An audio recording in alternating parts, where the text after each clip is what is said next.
कोण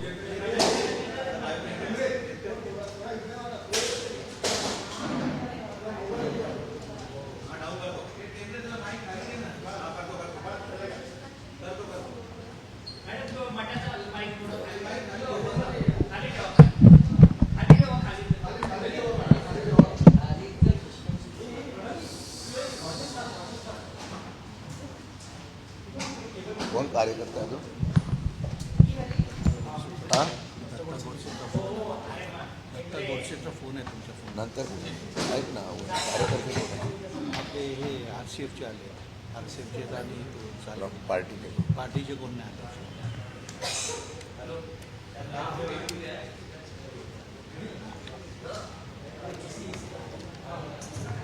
रोल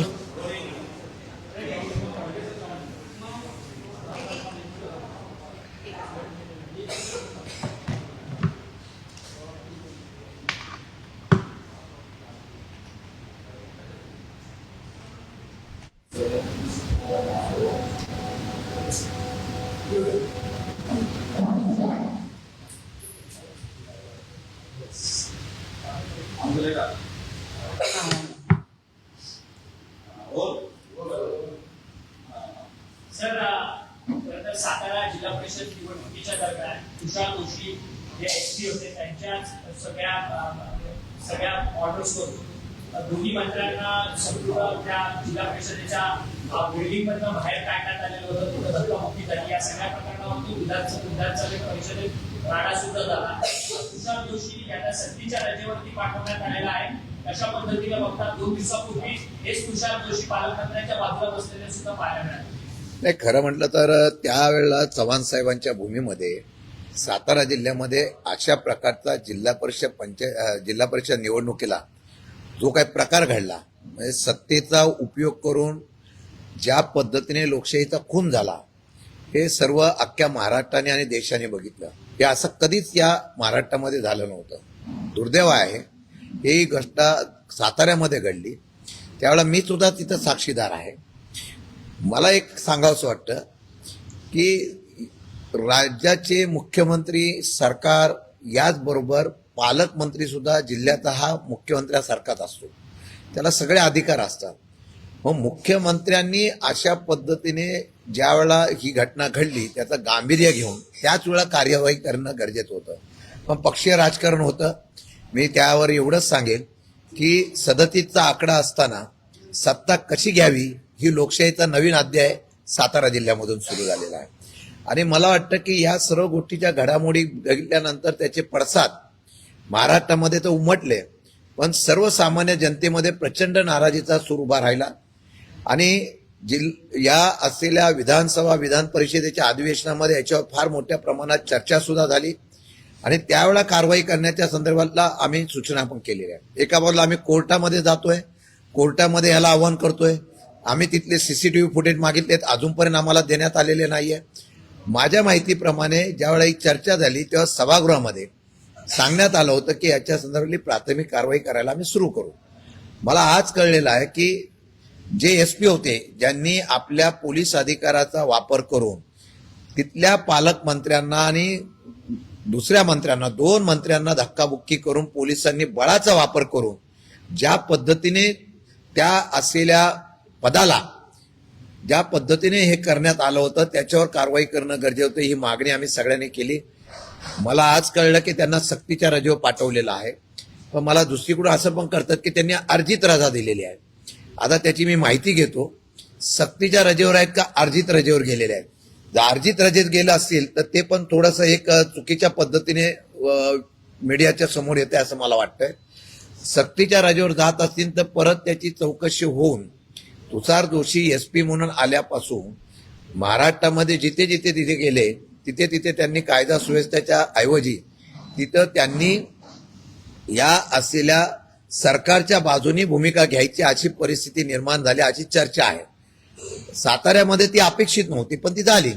आता सक्तीच्या रजेवर झाल्यानंतर त्यांची बदली किंवा त्याची चौकशी करून कारवाई करणार का हे अद्याप स्पष्ट झालेलं नाही. आज तुमच्या माध्यमातून कळल्यानंतर मी त्याची चौकशी करेन.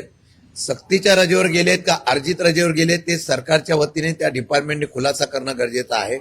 जर अर्जित रजेवर गेला असेल तर हा सुद्धा फसवण्याचा भाग होईल. सक्तीच्या रजेवर गेला असेल तर त्यांच्यावर कारवाई करण्याच्या संदर्भातली भूमिका ही निश्चितपणाने करणं गरजेचं आहे. त्याच्याचबरोबर एसीबीचे ते अधिकारी होते देवकर म्हणून, त्यांनी सुद्धा बळाचा वापर केला. अशा 2 अधिकाऱ्यांना काही पोलिसांवर कारवाई करावी अशा प्रकारची मागणी केलेली आहे. त्याच्यावर सुद्धा कारवाई केली पाहिजे. त्यांनी केली नाही केली तर आम्ही कोर्टात जाऊन त्याच्या संदर्भामध्ये ही जी निवडणूक झाली आहे प्रक्रिया ही पूर्णपणाने चुकीची आहे हे आम्ही कोर्टात जाऊन त्याला आव्हान देणार आहोत. पण दोषींवर असं वाटतं उशीर झाला. शिंदे फडणवीसांचा देशविरुद्ध चळवळ या निमित्तानं अशी चर्चा आहे. नाही, दोषींवर कारवाई त्याच वेळेला करणं गरजेचं होतं असं आमची मागणी होती. अधिवेशनच्या काळामध्ये सुद्धा तशा प्रकारची मागणी आली, परंतु आज त्यांना तशा प्रकारची सक्तीवर जातात का अर्जितवर त्याची आता माहिती तुम्ही पण घ्या, मी पण घेतो. पण अर्जित रजेवर किंवा सक्तीच्या रजेवर गेल्याचं कारवाई उशीर झाली हे नक्की आहे. परंतु या सगळ्या सातारा जिल्ह्याच्या भाड्या प्रकरणासंदर्भात तुम्ही तिन्ही अर्थात शशिकांत शिंदे, शंभूराज देसाई, पंकजतामा पाटील, तुम्ही तिघही मिळून एकत्रित साताऱ्यामध्ये एक मोर्चा आयोजित करणार आहोत. 27-28 तारखेला तो मोर्चा होणं अपेक्षित होतं, परंतु तो मोर्चा झालेला नाहीये. दोन्ही नेते कुठेतरी भारतीय जनता पक्षाला शरण गेलेत का? शंभूराज देसाई असतील किंवा पंकजतामा पाटील असतील. नाही, तसं काही झालेलं नाहीये. काय झालंय की विधिमंडळाच्या अधिवेशनाच्या वेळेला संबंधिताची चौकशी करून कारवाई करू अशा प्रकारचं आश्वासन मुख्यमंत्र्यांनी दिलं होतं. त्या बैठकीच्या वेळेला आम्ही पण होतो. त्या बैठकीच्या वेळेला ती कारवाई करू अशा प्रकारची सूचना केली होती. सभागृहात ती मांडणी होती. आज ही प्राथमिक अशा प्रकारची जर कारवाई झाली तर त्याची सुरुवात असेल असं वाटतं. माझ्या माहितीप्रमाणे आता आम्ही 28-29ला मोर्चा काढायचं नक्की केलं होतं, परंतु कारवाई प्रक्रिया करण्याचं आश्वासन मुख्यमंत्र्यांनी दिल्यामुळे या असलेल्या आश्वासनाची पूर्तता कधी होते ते बघू. 4 तारखेला परत सभापतींच्या निवडणुका आहेत. या वेळेला सुद्धा पोलीस, लोकशाही या सगळ्याचा आराखडा बघून परत पुढे आम्ही 100% मी आज सांगतो जबाबदारीने, सातारा जिल्ह्यातल्या जनतेमध्ये प्रचंड नाराजगी आहे. नुसता आवाज जरी दिला असता तरी हजारो लोक रस्त्यावर उतरले असती, नाराजीचा निषेध केला असता. ही सत्य परिस्थिती आहे. परंतु 4 तारखेच्या घडामोडी आणि बाकीच्या काही राजकीय घडामोडी बघितल्यानंतर पुढे तो निर्णय 100% घेतला जाईल. पण या हिंदू घटनेमध्ये देवेंद्र फडणवीस यांनी एका दगडात 2 पक्षी मारल्याचा पाहायला मिळतं. एक म्हणजे पोलीस बळाचा वापर करून जिल्हा परिषदेची निवडणूक जिंकली आणि दुसरं म्हणजे मित्र पक्षाला पुन्हा एकदा खुश करण्यासाठी दोषींवरती कारवाई केली. नेमकं जे साध्य करायचं होतं फडणवीसांनी साध्य केलं अशी देखील चर्चा आहे. नाही, मला एक तुमच्या प्रश्नातून एवढंच विचारायचं आहे की अध्यक्ष कोणाचा होत होता, उपाध्यक्ष कोणाचा होत होता? त्यांच्या मित्रपक्षाचाच होत होता. मग मित्रपक्षाचा अध्यक्ष उपाध्यक्ष होत असताना तो काय राष्ट्रवादीचा तुतारीचा होत नव्हता. आम्ही तर अजितदादांचा शब्द होता म्हणून तुतारीवरचे उमेदवार सगळे घड्याळा उभे केले होते. त्यांचा होत असताना त्यांनी ही ईर्ष्या का केली मित्रपक्षाच्या बरोबर, तर तो प्रश्न त्यांनाच विचारा. खरं म्हटलं तर सत्ता फक्त वापरण्यासाठी मित्रांचा उपयोग करायचा का आणि मग सत्ता मिळवण्यासाठी त्या मित्राला सुद्धा खाडीत घालायचं का, हा संदेश त्यांनी ह्या ठिकाणी दिला का, ही शंका मला साकारता येत नाही. मला वाटतं हा प्रश्न मला विचारण्याच्या ऐवजी त्यांना विचारा. विधानसभेला एक नाही आणि विधान परिषदेला दुसरा नाही अशा प्रकारचे या प्रकरणामध्ये पाहायला मिळाले. तालिका अध्यक्ष म्हणून जेव्हा दिलीप मामा लांडे होते तो निर्णय अंमलात आणला, नंतर मागे घेतला. उपसभापती असलेल्या नीलम गोरेंनी दिले ते अंमलात येऊ शकले नाही, त्याच्यावरती टीका टिप्पणी झाली. सभागृहाचाच अवमान म्हणायचा का? 100% विधिमंडळाच्या निर्णयाच्या प्रमाणे अध्यक्ष आणि सभापती हे पद जे आहे उच्च पद आहे, हे न्यायालय पद आहे. तिथे जो निर्देश दिला जातो तो अंमलबजावणी केलीच पाहिजे अशा प्रकारचा संकेत आजपर्यंत पाळलेला आहे. आता काय झालेलं आहे, आता विधिमंडळ असो, लोकशाहीच्या माध्यमातून निवडणुका असो किंवा न्यायालय मागे, या ठिकाणी आता न्याय मिळेल का नाही, सत्तेमधल्या लोकांना जसा पाहिजे तशा प्रकारचे निर्णय घेण्याचा निर्णय घेतला जातो. निवृत्त सचिव जे आहेत कळशे त्यांनी सुद्धा याच्यावर भाष्य केलेलं आहे की त्या ठिकाणी बसलेल्या जागेवरच्या असलेल्या पीठासीन अधिकारी असेल, सभापती असेल, उपसभापती, त्यांनी दिलेला निर्देश हा पाळायलाच पाहिजे अशा प्रकारचे संकेत दिलेले आहेत. पण मुख्यमंत्र्यांनी असं सांगितलं की विधिमंडळाचा निर्देश देऊ शकतात सभापती, परंतु अंमलबजावणी करण्याचा अधिकार जो आहे तो मंत्र्यांना आहे. माझ्या माहितीमध्ये त्याच्यामध्ये तफावत आहे. त्यांनी कायदेशीर बाब बघावी. जर त्यामध्ये असा एक निर्णय झाला, हल्ली कायदे काही करतात, एखाद्या मताच्या अधिकारासाठी सुद्धा एक नगर परिषद घ्यायची म्हटली तरी एकासाठी कायदा बनवला जातो. ही आताची लोकशाही आहे. पण माझं स्पष्ट म्हणणं आहे की जर तशा पद्धतीचा निर्णय झाला तर सभापती आणि अध्यक्षपद हे नावाला राहील आणि हा संदेश महाराष्ट्राला लोकशाहीला घातक आहे. प्रकरणामध्ये नीलम गोरे यांची एसआयटी मार्फत चौकशी व्हावी, त्यांचे आर्थिक संबंध असल्याचा मुक्ती देसाई यांनी आरोप केलेले. त्या त्यांच्या भेटीगाठी असतील, त्यांनी भेटीला देखील खरातबरोबर जे भेटलेले आहेत नीलम गोरे हे मंत्रिपदासाठी खरातकडे भेटायला गेले होते असा दावा मुक्ती देसाई. नाही, आता त्यांनी दावा केला, एसआयटी चौकशी चालू आहे, मुख्यमंत्र्यांनी त्याच्यात गांभीर्य घेतलेलं आहे. खरं म्हटलं तर खरात ऑपरेशन कशासाठी नक्की झालं आहे याचा शोध तुम्हीच घ्या. की असे महाराष्ट्रामध्ये अनेक बाबा, अनेक अशा प्रकारचे ज्योतिष सांगणारे आहेत, पण खरातांचं प्रकरण एवढं मोठ्या प्रमाणात बाहेर आलं हे खरं म्हटलं तर निंदनीय आहे आणि त्यांच्यावर कारवाई झाली पाहिजे. ही भूमिका महाराष्ट्रातून नाही तर देशातून आहे. कारवाईची प्रक्रिया एसआयटी करते, परंतु त्याला अजून काही अँगल आहेत का याचा सुद्धा शोध घेणं एसआयटीचं काम आहे. त्याला निश्चितपणाने त्या ठिकाणी त्याचं स्पष्टीकरण जेव्हा येईल, मग अनेक लोक तिथे जात होती, अनेक लोक त्यांच्यावर हे करत होती आणि मला वाटतं दिल्लीला सुद्धा खरात गेले होते असं कळतंय. मग दिल्लीला गेले होते ते कशासाठी गेले होते, त्यांच्यावर ते दिल्लीला गेले म्हणून कारवाई करण्यात हे झालंय का याचा शोध मला माहीत नाही. परंतु खरात प्रकरणामध्ये जे कोणी असतील त्यांच्या संदर्भातली चौकशी करून तशा पद्धतीने कारवाई करण्याच्या संदर्भातला अधिकार हा एसआयटीला मुक्तपणाने असावा. सोनी चाकणकर असेल किंवा सुनील तटकरे असतील यांचे या अशोक खरातबरोबर आर्थिक व्यवहार होते. तर अशोक खरात यांची संपत्ती मोठ्या प्रमाणात आहे. पोलीस एकीकडे दावा करतात की यांच्यामध्ये हवाला कनेक्शन पण मोठ्या प्रमाणात आहे. त्यामुळे आणि सुषमा अंधारे म्हणतात की रुपाली चाकणकर आणि सुनील तटकरे हे वारंवार अशोक खरातला का भेटायचे. या दोघा नेत्यांची खरं संपूर्ण विस्तृतपणे चौकशी झाली पाहिजे अशी त्यांची मागणी आहे. बऱ्याच लोकांनी भूमिका काय यामध्ये ज्या लोकांचे संबंध असतील त्या लोकांची चौकशी होणं गरजेचं आहे. मला वाटतं की म्हणून मी मगाशी म्हणालो की खरात हे प्रकरण नुसतं एवढ्या पुरतच मर्यादित आहे, त्याला वेगळे वेगळे अजून कुठले अँगल आहे आणि म्हणून या सर्व गोष्टीच्या मध्ये ज्यांची नावं येतात त्या नावाच्या पाठीमागे आता हे प्रकरण किंवा कुठल्या प्रकारची चौकशी कुठल्या अँगलने सुरू झाली, काय झाले हे आम्हाला माहित नाही. एक तर मुख्यमंत्री आणि त्यांचे असलेले अधिकारी यांना ही कल्पना असेल. त्यामध्ये त्यांनी ज्यांच्यावर कारवाई केली त्याला वेगवेगळ्या प्रकारच्या चर्चा पण आहेत. सभागृहामध्ये अजितदादांचा विषय निघाला, त्याच्यावर पण चर्चा झाली. त्यानंतर काही लोकांनी आपल्याला काय काय पद मिळावं म्हणून केलंय का याच्यावर पण चर्चा झालेली आहे, त्याच्यावर शंका व्यक्त केली जाते. आता हे खुलासा करण्याचं काम खरं म्हटलं तर एसआयटीचं आहे. त्यांनी अजूनपर्यंत कुठल्या प्रकारचा राजकीय खुलासा केलेला नाही, पण बाकीच्या प्रकरणामध्ये ते चौकशी करतात. ज्यांचे लागेबांधे या असलेल्या प्रकरणाचे आहे त्या लोकांवर कारवाई करण्याच्या बाबतीमध्ये त्यांनी निर्णय घेतलेला आहे. रायगडमध्ये एक व्यावसायिक कनेक्शन समोर आलेले. चौधरी नावाचे जे व्यावसायिक आहेत त्यांच्याशी त्यांचा संपूर्ण संबंध पाहायला म्हणजे 2 दिवसापूर्वी यामध्ये सुषमा अंधारेंनी पत्रकार परिषद करून दावा केला होता. मात्र या सगळ्याची पुष्टी पण आता समोर येताना म्हटल्यानंतर हे कागदपत्र असतील की बाबा इंटरनेटवरचे देखील हे कनेक्शन आता दोघांची नावं देखील पाहायला मिळतात. या गोष्टीची मला पूर्ण कल्पना नाही. मी वाचून आणि बघून ऐकण्यात आलेलं आहे. मला वाटतं की याचा आणि त्या याच्याशी खरात प्रकरणाशी काय संबंध आहे का, कनेक्शन आहे का याची कल्पना नाही. पण एखाद्याने कुठे पार्टनरशिप केली, काय पार्टनरशिप केली, ती कशी केली आहे, की वैधरित्या केली आहे किंवा वेगळ्या पद्धतीने केली आहे याच्या बाबतीमध्ये तक्रार प्राप्त झाली आणि त्याच्यावर कोणी जर आक्षेप घेतला तर त्याची चौकशी त्या खात्याची लोक करतील. तुमच्या पक्षाकडून वारंवार विलीनीकरणाची चर्चा होत होती, ती दादांच्या पक्षातले नेते नाकारत होते पूर्णपणे. पण आता सूर बदललाय. छगन भुजबळ असं म्हणतात की एकांगी चर्चा होऊ शकत नाही. आता पक्षाची भूमिका काय आहे, काही चर्चा सुरू आहे.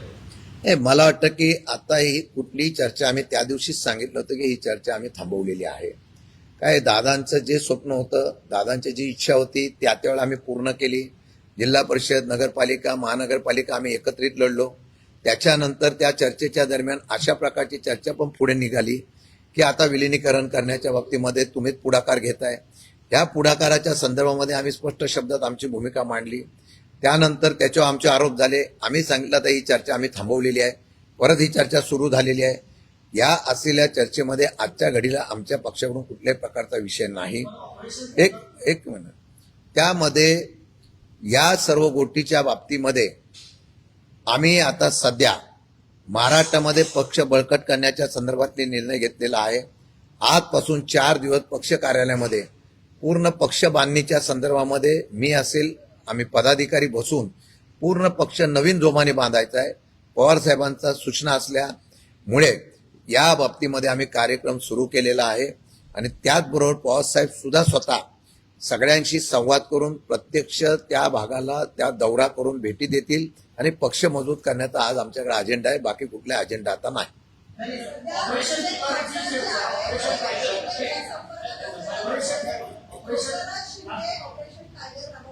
तयारीत आहेत. तुमचे काही खासदार, उद्धव ठाकरेंचे काही खासदार त्यांच्यासोबत मला एक कळत नाही, वाघमारेताईंना पहिली संधी मिळाली राज्यसभेला, ते जनतेचे प्रश्न मांडावे म्हणून ते बोलतील अशी अपेक्षा आहे. तिथं गेल्यानंतर ऑपरेशन कधी करायला लागले मला कळत नाही. आणि ऑपरेशन टायगर, ऑपरेशन तुतारी, मला वाटतं की त्यांनी सध्या जनतेच्या प्रश्नावर लक्ष द्यावं. आपण पहिली संधी मिळाली आहे, तर ती पहिली संधी आता जी काय अमेरिका, इराण, इराकच्या युद्धामध्ये जो काय परिणाम झालेला आहे, लोकांच्या असलेल्या अडचणीवर द्यावं.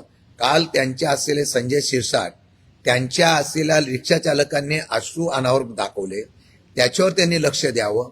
एवढंच नव्हे तर मंगलप्रसाद लोढांनी सांगितलेलं आहे, एका वेळेला मुख्यमंत्री म्हणतायत, एका वेळेला देश म्हणताय की नाही नाही अशा प्रकारची कुठल्याही प्रकारची अडचण नाही, LPG ग्लास भेटणार आहे. मी तर बोलतो हॉटेलमध्ये सुद्धा आता गर्दी कमी व्हायला लागलेली आहे, इथं मेनू कार्ड आता कमी व्हायला लागलेलं आहे. आणि हे म्हणतात लॉकडाऊन होणार नाही, काही होणार नाही. ह्या सगळं प्रश्नाच्या संदर्भामध्ये टंचाई, युद्ध परिस्थिती आणि येणारा भविष्यातलं संकट याच्यावर त्यांनी लक्ष द्यावं. माझ्या माहितीप्रमाणे पवार साहेबांच्या आणि सुप्रियाताईंच्या बरोबर आमचे खासदार दिल्लीमध्ये या सर्व गोष्टीवर आक्रमकतेने बोलतायत, बाजू मांडतायत. आमचं ऑपरेशन काही नाही. कसं आहे की ज्यावेळेला एखाद्या वेळेला ऑप्शन निर्माण होतो महाराष्ट्रामध्ये एखाद्या पक्षात, आणि तो ऑप्शन आहे पवार साहेब. पवार साहेबांच्या असलेल्या पक्षाची परत ज्यापर्यंत या पवार साहेबांच्या पक्षाला सारखे चर्चेमध्ये आणण्याचा प्रयत्न कोण का करतंय, कशासाठी हे ऑपरेशन केलं जात आहे, राज्यात पण होतं आणि केंद्रात पण करण्याचा प्रयत्न होतोय. मला वाटतं त्याची भीती आमची लोकांची आणि पवार साहेबांची घेतली. अजिबात नाही, अजिबात नाही, अजिबात नाही. खरं म्हटलं तर एवढं बहुमत असताना लोकशाहीच्या माध्यमातून काम करताना आता हे नवीन कशाला फोडाफोडीचा प्रयत्न करतात मला कळत नाही. दुसरीकडे एक शेवटचा प्रश्न पुन्हा एकदा येतो साताऱ्यावरती. साताऱ्यात दिवसा दिवशी यांना अर्जित रजेवरच पाठवलं असल्याचं आता समोर येत आहे. या पुढची आपली स्टेप काय असणार आहे? म्हणून मी मगाशी म्हणालो, मी माहिती घेतली, त्यांना सक्तीच्या रजेवर पाठवलं नाही, त्यांना अर्जित रजेवर पाठवलेलं आहे. म्हणजे हे तोंडाला पानं पुसण्याचा प्रकार होतो का हा प्रयत्न बघायला लागेल. आणि याच्या संदर्भामध्ये जे जे दोषी आहेत त्यांच्यावर कारवाई केली पाहिजे. जर कारवाई केली नाही तर लोकशाहीचा या ठिकाणी दिवसा रवळ्या खून पाहायला मिळालेला आहे, त्याच्यावर आम्ही 100% आवाज उठवणार. सोशल मीडियावर एक व्हिडिओ व्हायरल होतोय. आदित्य ठाकरे हे मोहित कपूर यांच्या मुलीच्या वाढदिवसाने तिथे जात आहेत. खरं तर ह्याच मोहित कपूरच्या विरोधात ठाकरेंनी रान पेटवलेलं होतं, त्यांच्या विरोधातली लढाई लढलेली होती. याच मोहित कपूरने तुमचं महाविकास आघाडीचं सरकार पाडलं असा देखील दावा केला जातो आणि आरोप केलेले होते. परंतु त्यांच्या मुलीच्या लग्नाला तुमच्या आता हे बघा, राजकीय याच्यातून हेवे दावे होत असतात, त्यावेळेला वैयक्तिक कोणाचा सुखदुःखामध्ये कोण गेलं तर त्याला वेगळा अँगल लावू नये. पण मला वाटतं की मोहित कंबोज आता राजकारणाच्या अलिप्त होऊन व्यावसायिक झालेले असल्यामुळे त्यांना सगळ्यांचे त्यांचे चांगले संबंध आहे. त्यामुळे एखाद्या चांगल्या कार्यक्रमाला कोण गेलं म्हणून त्याला लगेच ह्याच्याशी लगेच जोडण्याचा प्रयत्न होऊ नये असं मला वाटतं. हे जरी आता त्यांनी जरी राजकारण सोडलं असलं तरी राजकीय अनेक ऑपरेशन्स मध्ये त्यांचा थेट सहभाग असतो, थेट त्यांचा इन्व्हॉल्वमेंट असतो. आणि अशातच आपलं महाविकास आघाडी सरकार पाडण्यामध्ये देखील त्यांचा मुख्य हेतू असताना देखील जर का आपलेच मित्र पक्षातले त्यांना भेटायला जात असेल तर नक्की सवाल उपस्थित. आता हा प्रश्न त्यांना विचारला, मी माझ्या पद्धतीने खुलासा केलेला आहे.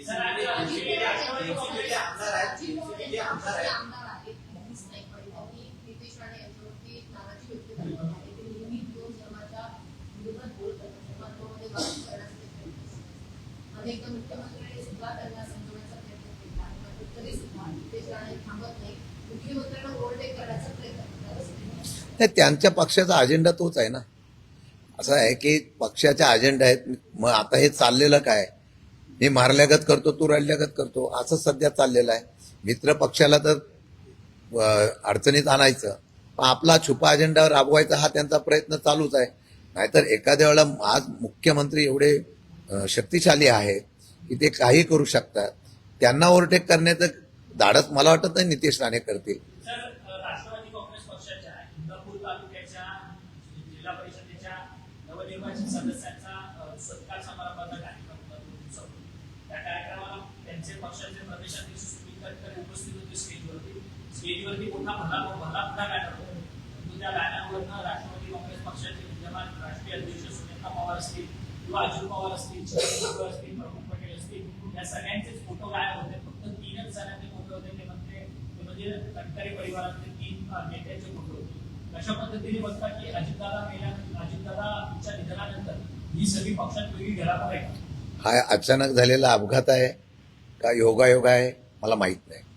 पण मला वाटतं की ज्यावेळेला एखाद्या वेळेला वेगवेगळे विषय चर्चेला येतात तेव्हा प्रामुख्याने सगळ्या गोष्टीची जबाबदारी आणि बारकाईने लक्ष ठेवणं गरजेचं आहे. हे जर स्पष्टीकरण नंतर येत असेल की एखाद्या पंचायत समितीचा कार्यक्रम होता वगैरे, पण ते लगेच दिसून आलं तर आम्हाला दिसलं की आम्ही लगेच दुरुस्ती करण्याचा प्रयत्न करतो. तो जर झाला नसेल तर मला वाटतं की ते चर्चेला विषय मिळतो. आणि मला वाटतं की तशी भावना काही त्यांच्या लोकांच्या मनामध्ये आहे म्हणून तसं बॅनर छापला काय मला माहित नाही. परंतु अजितदादा हे पक्षाचे सर्वस्व होते. ज्या पद्धतीने त्यांनी पक्षाच्या बाबतीमध्ये काम केलं त्या दादांच्या असलेल्या विचाराला कायम मला माहित नाही, पण आता हल्ली सारखं तटकरे साहेबांकडून सारखं अजितदादांचं आणि त्यांच्या पक्षाच्या बाबतीमधलं स्पष्टीकरण येत आहे. मला वाटतं की त्यांची काळजी त्यांनी घ्यायला पाहिजे होती, पण ती कोणी घेतली नसेल तर त्याचा योगायोग म्हणता येत नाही. परंतु ते झालंय, त्या अवधानातून झालं का मुद्दाम झालं हे मला सांगता येत नाही. सर, एक शेवटचा प्रश्न. तुमच्या या कार्यक्रम ठेवलाय सत्काराचा सगळा जिल्हा परिषद, पंचायत समिती, नगरसेवक सगळ्यांचा सत्कार ठेवलाय. सत्काराला कोणत्या लोकप्रतिनिधींना बोलवणार? कारण की जिल्हा परिषद निवडणूक असेल, नगर परिषद निवडणूक असेल, या पंचायत समितीच्या निवडणुका असतील, त्या तुम्ही घड्याळच्या चिन्हावरती घ्यायला. कारण की दादा त्यावेळेस तुमच्या सोबत होते, त्यामुळे घड्याळच्या अधिकृत चिन्हावरती तुमचे सगळे लोकप्रतिनिधी निवडून आलेले आहेत. ते सगळे लोकप्रतिनिधी आजच्या या सत्कार समारंभाला उपस्थित राहणार. काय झालं की निवडणुका झाल्यानंतर सातत्याने निवडणुका होत्या आणि त्यामुळे आमच्या लोकप्रतिनिधी जे निवडून आलेत, नगरपालिका, नगरपंचायत, जिल्हा परिषद, पंचायत समिती प्रतिकूल परिस्थितीमध्ये निवडून आले. मुद्दाम सांगतो की आज सध्याच्या ह्याच्यामध्ये ज्या पद्धतीने निवडणुका होतात तरी सुद्धा फक्त पवार साहेबांच्या असलेल्या पक्षाची निष्ठा आणि पक्षाचं प्रेम यातून जे निवडून आले त्या बहादरांचा आम्ही या ठिकाणी जे निवडून आले त्या सदस्यांचा आम्ही सत्कार करतोय. हे करत असताना काही ठिकाणी घड्याळावर आम्ही उभे केलेले आहेत, त्यांना सुद्धा बोलवलेलं आहे. शेवटी ते पक्षाची बांधील आहे. त्यामुळे मला वाटतं की तो तांत्रिक मुद्दा बाजूला ठेवला तरी मला वाटतं की त्यांचा सन्मान करणं, त्यांनी आमचा शब्द मानलेला आहे आणि त्यांचा सत्कार करणं हे कर्तव्य समजून आम्ही करतो. तांत्रिकदृष्ट्या त्याच पद्धतीने बोलतोय की जर तांत्रिकदृष्ट्या बघायला गेलं तर त्या पक्षाकडे त्यांच्यावरती कारवाईची तांत्रिक तलवार सुद्धा आहे. तुमच्या इथे जर सत्कार एखाद्या सदस्याचा सत्कार केला म्हणून त्यांनी पक्षभंग केला असं होत नाही. त्यांनी पक्षाची तिथे भूमिका त्यांच्याबरोबर कायम ठेवलेली आहे. परंतु तो आमचा कार्यकर्ता होता म्हणून त्याचा सत्कार करणं असं अयोग्य असं मला वाटत नाही. तिथे त्यांनी पक्षाच्या लेवलवर तिथं त्यांची भूमिका ते ठाम ठेवतील. नवी मुंबईमध्ये आत्महत्या प्रकरणामध्ये बऱ्या पोलीस अधिकाऱ्यांची नावं समोर येत आहेत. त्याच्यामध्ये गुरुनाथ चिंचकर यांच्या आत्महत्या प्रकरणी एनसीबीच्या अधिकाऱ्यांवरती गुन्हा देखील दाखल झाला. कोणाचा आहे?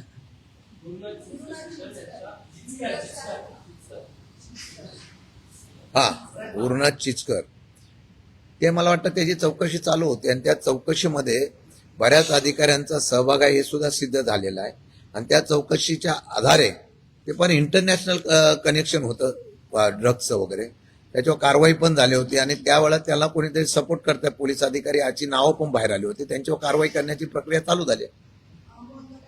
डान्स प्रकरणामध्ये आदिवासी गावामध्ये दोषींनी विवाह उचलला होता आणि व्हिडिओ समोर आले होते.